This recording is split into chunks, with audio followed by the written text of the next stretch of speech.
Hey guys, যাদের খুব বেশি কনফিউজ আমাকে আর আমার মমিকে, আরে বান্দির বোধ কোন অ্যাঙ্গেল থেকে দেখে মনে হয় তোরা মা ছেলে। সঠিক বলেছ। না হয় মানলাম তোরা মা ছেলে, যদি তোরা মা ছেলে হতো অনলাইন প্ল্যাটফর্মে আইসা এবং নষ্টামি শুরু করছিস কি জন্য?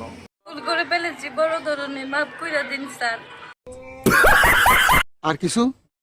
আমার মমির জন্য দোয়া করবা। আজকে আমার মমির বার্থডে, সবাই দোয়া করবা যাতে আমার মমি অলওয়েজ হ্যাপি থাকে। যদিও তোরা মা ছেলে, তোর মা কেমনে কইরা তুই পুলার সামনে পম্পা মধ্যে বাইর করে এইভাবে ভিডিও করতেছে? দেখেন, আমি জানি না। আর তুই বান্দির পো পিছনে যাইয়া পুটকির পিছনে খাড়াইয়া জড়াই ধইরা রইছস। নাউজুবিল্লাহ।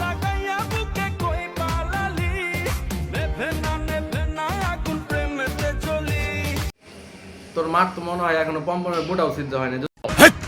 কি বলছিস তুই? যদি সিদ্ধ হইতো তাহলে তো অন্তত এই ভিডিওতে এসে একটা ব্রা পড়তো। আর যদি নাই পড়ছে তো কিছু তো বোঝাও যায় না। তুই যে ছেলে সন্তানের তো খাইছস, কিছু খাইছস না?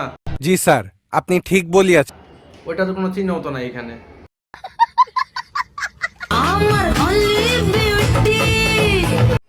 এরা যদি তোর বাবা মা হয়, তোর কথা অনুযায়ী তোর হিসাব মিলাইতে গেলে হিসাব হইবে এরকম: তোর বাবা যখন টুনটুনি কাটাইছে ওই সময় থেকে শুরু করে তোর মায়ের যখন যৌবনকাল শুরু হয়ে মিন্স হয়েছে, মানে প্রথম যখন পিরিয়ড হয়েছে, পিরিয়ড হওয়ার পরেই তোর বাবার মায়ের সহবাস করছে। সহবাস করতে যায় যে কন্ডমটা ইউজ করছিল, মনে কন্ডমটা ফাইটা গেছিল, ফাইটা যায় তোর মতো একটা জাউরা সন্তান জন্ম নিছে।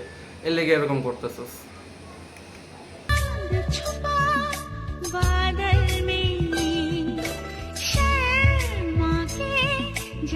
বুঝলাম না কিছু তোকে ব্যাপারটা। কেন?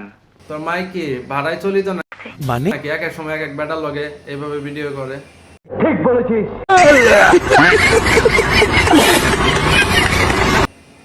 দেখ, আমি কথাগুলা কইতে চাই নাই, কিন্তু একটা দর্শক হিসাবে তোকে ভিডিও তো আমার সামনে আসে, একটা দর্শক হিসাবে তোকে আমার মনে যে ভাবটা, মনে যে কমেন্টস গুলো, আমি সেটাই করলাম।